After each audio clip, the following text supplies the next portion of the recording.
This is how I salvage wire. Now this pole, here's the old meter base. There was the disconnect right here. And I want to salvage this copper wire for the post that I'm putting in. The way I do this, these right here are called fence pliers. And you grab your horseshoe, or staple as it's properly called, and you pull it out. But I can't get a bite on these because these are made in China and they're basically worthless for half of the work you need to do. So take a flathead screwdriver, put it under the ground wire, and gently tap into your staple until you're in there pretty good, and lift up. Replace, rework. Replace, rework. Alright, now I'm just past the head of the flathead. Now, sometimes even these Chinese junk pliers will work. Now I'm getting my ground wire, which I'm going to need for my service feed over there. Inside a meter base, you have these 2 points here at the top that the meter clips into, and these 2 points here that the meter clicks into. This right here is just a frame to help hold the meter in the proper position, in its proper orientation. You have a hot lead here, a hot lead here, and a neutral there. The neutral comes into this, comes from here down to your disconnect, which we'll get to in just a moment. The power comes in through here, goes through the meter, and then exits here, where it then feeds into your disconnect. When these two wires are crossed together in a switch, you get 220 volts. Individually, each leg carries 110. There should never be any power on the neutral. It should be 0. This right here is your grounding lug, and you use, I believe, I can't remember the size. You use a grounding wire here, which is tied to the neutral, and then what it does is it comes down and it exits through a hole in this, and it comes down and it's going to be tied to the neutral here, helping to keep all of this grounded. And down here is your bar that you're going to tie into. And this is how that distribution works. Now, if this thing was hooked up to the electricity above and I were to touch it like I'm doing now, I would not be making any more films. This, by standard, has to be copper. It's expensive. I paid over $100 for this little bitty short run that you see here, which also supplied the copper that I needed to reach this box.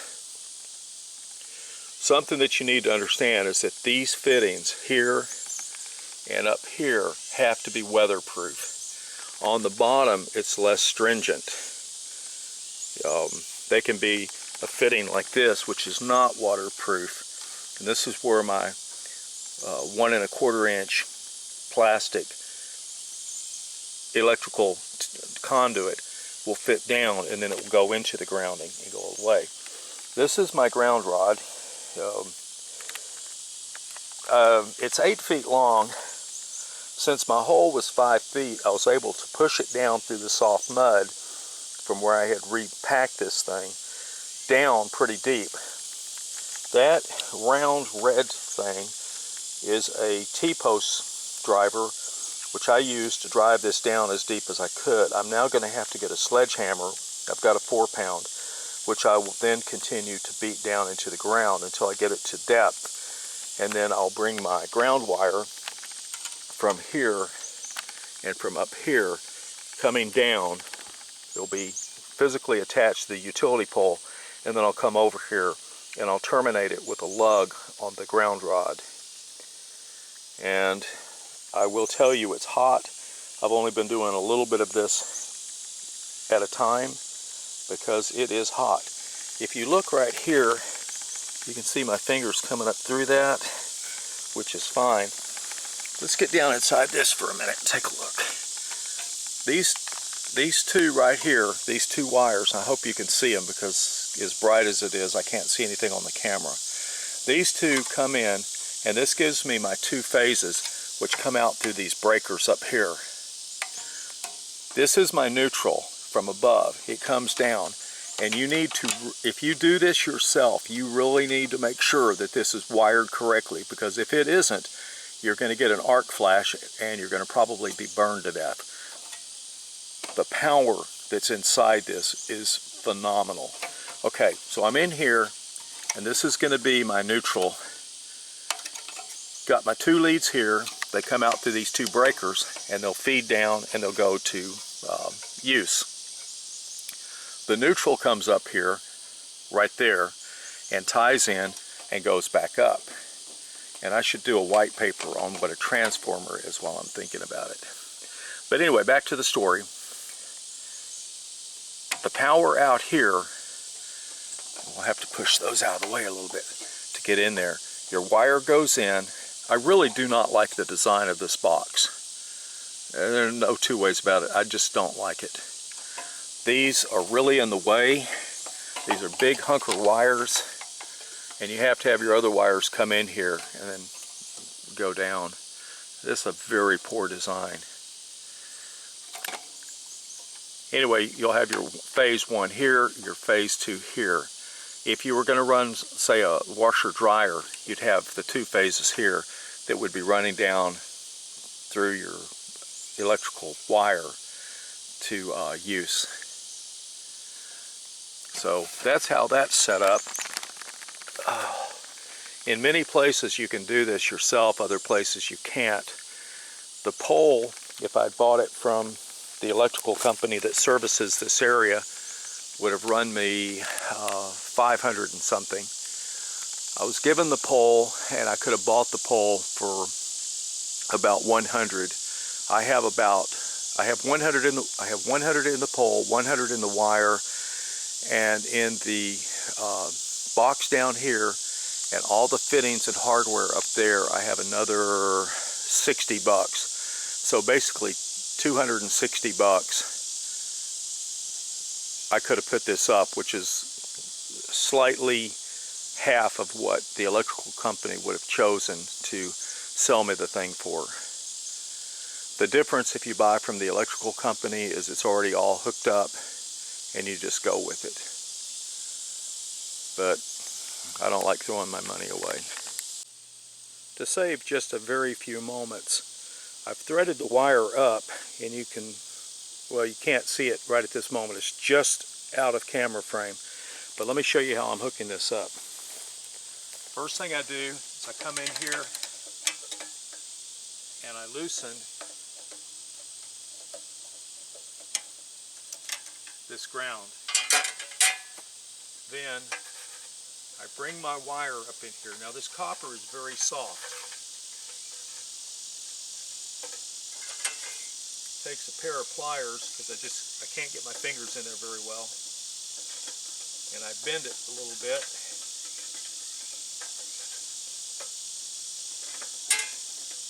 And I push it up into this connection.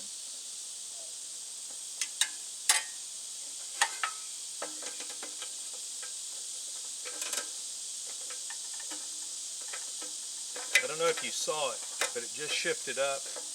It's now just about 1/8 of an inch above this point right here. I now put my lug back into position, and you need to really tighten these up good.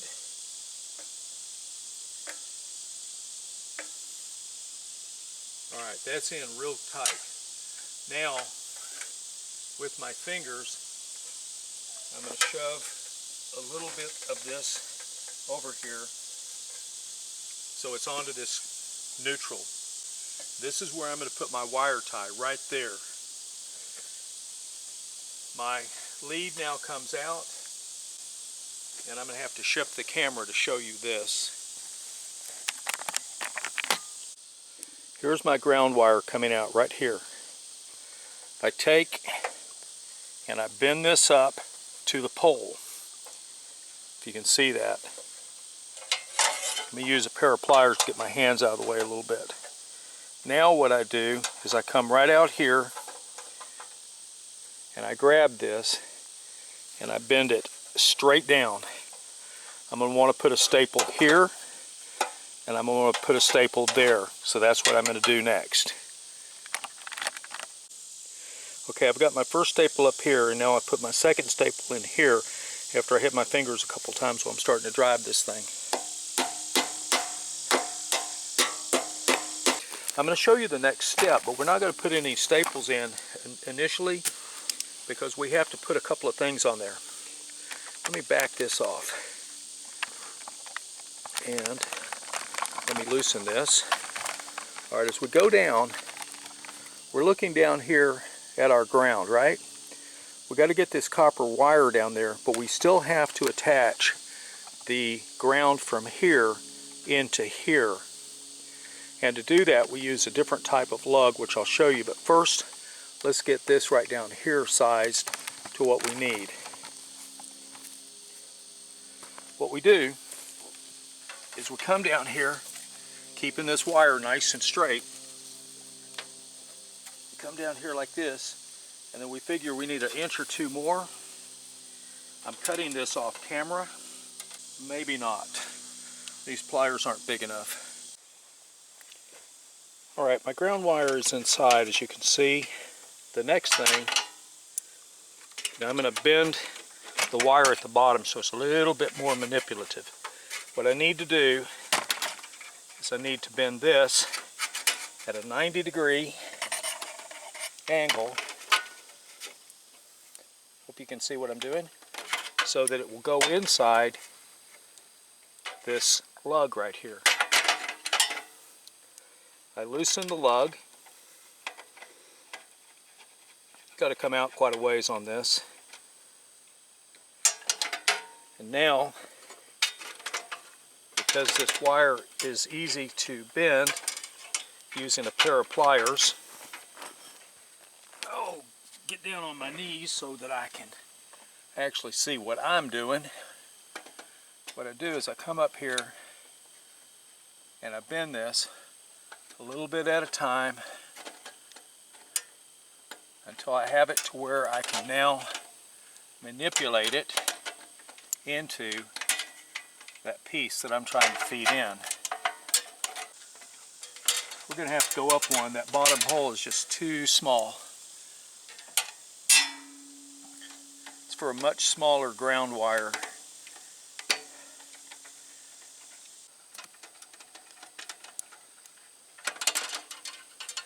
Alright, we are now in.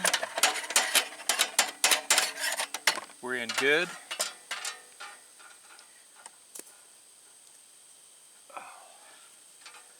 We're going to back it out just a fraction. There we go. Getting dirt up in here.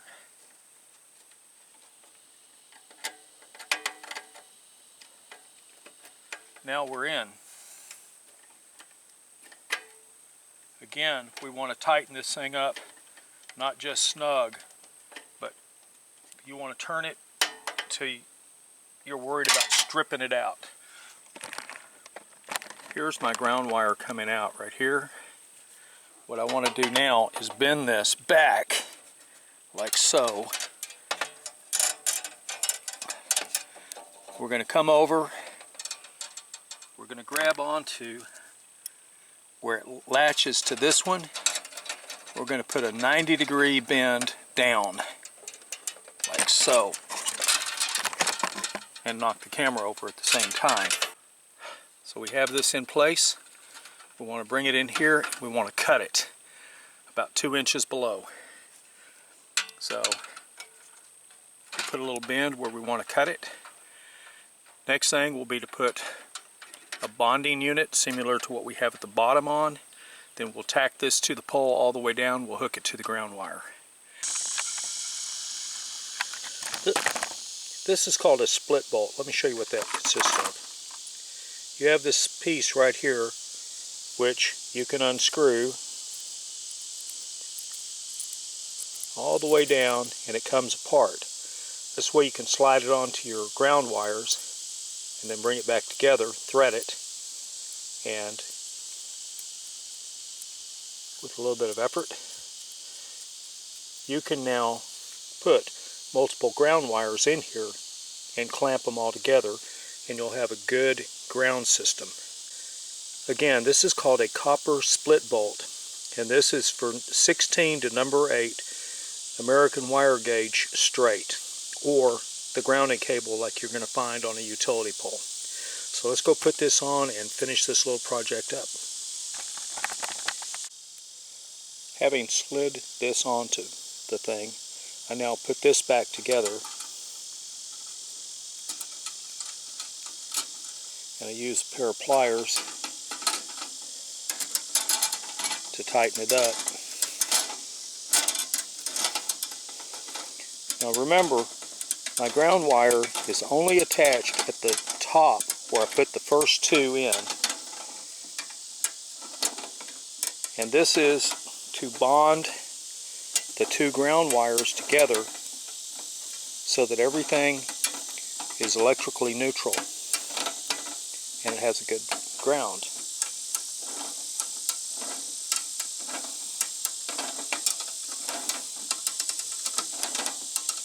It would be handy if I could use a socket, but I can't. As you get down here towards the end of this, because these are soft, it becomes a little more difficult to get it nice and tight like it needs to be. Alright, we have this nice and tight. The next thing will be to come back and put a brad or a staple across here, a staple just below it, and then staple down and then tie into my ground at the bottom. Let's recap the hookup. Starting at the top up there, we have 3 wires. 2 are hot, 1 is a neutral. It comes down through your feed tube, your EMT, electrical metal tubing or electrical metal conduit. It comes into these 2 points. This is the hot, ties into your meter here, exits your meter there, and this is what measures your electricity. This center line right here is your neutral, comes down, feeds out. Now these are your 2. This is what's going to give you either 110 or 220 in your home. We have a ground lug here, which now has a patent ground on it. It comes down, it feeds away from this. It was touching. It feeds away from that. I'm going to put a wire tie here. Feeds away from this, comes down through the bottom of this, and exits. Now, as it exits, comes across here, comes down until it ties into the ground coming off of this box here. Then we have a split nut which has clamped these 2 together to bond them together. Have another staple, and then we come down and then we go to our ground. Try to get this in the shadow so I can see it to focus it. Goes down to the ground, and there it's connected, and that has been just torqued real tight with a wrench so that we have a nice patent connection. Now all we need to do is wait a couple days, let the ground harden up. This was dug with a coal chisel and a pair of post hole diggers, and you can't dig a perfectly 8-inch circle and reach down 5 feet and get the debris out way longer than my arm. So I'm letting the dirt set up, and sometime next week, which will be 2 weeks, we'll have the power company come out and hook this little baby up, and then the electrician will come out, hook up my box, run my underground conduit. I've got to dig that, but he'll run it, and life will be good, and I'll have power to my storage building. with that said, Dysfunctional Vet out.